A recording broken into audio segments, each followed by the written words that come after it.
ఓం శ్రీకృష్ణ పరబ్రహ్మణే నమః. వసుదేవసుతం దేవం కంసచానూరమర్దనం దేవకీ పరమానందం కృష్ణం వందే జగద్గురుం. శ్రీమద్భగవద్గీత అదః ప్రథమోऽధ్యాయః.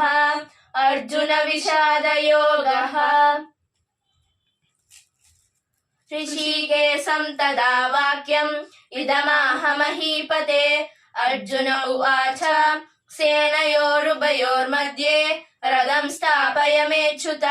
यावदेतान्निरीक्षेऽहं योद्धुकामानवस्थितान् कैर्मया सह योद्धव्यम् अस्मिन् रणसमुद्यमे. योत्सुमानानवेक्षेऽहं ययेतत्र समागताः धार्तराष्ट्रस्य दुर्बुद्धे युद्धे प्रियचिकीर्षवाः.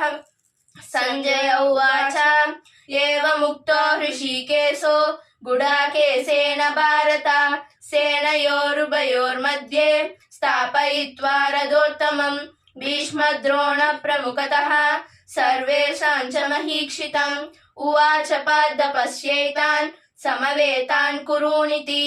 तस्रापत्रस्थितान् पार्थ पितॄनदपितामहान् आचार्यान् मातुलान् भ्रातॄन् पुत्रान् पौत्रान् सखींस्तदा स्वसुरान् सुहृदश्चैव सेनयोरुभयोरपि.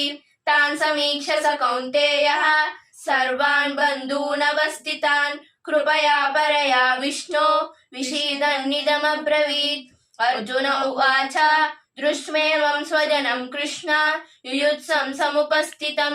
सीदन्ति मम गात्राणि मुखं च परिशुष्यति.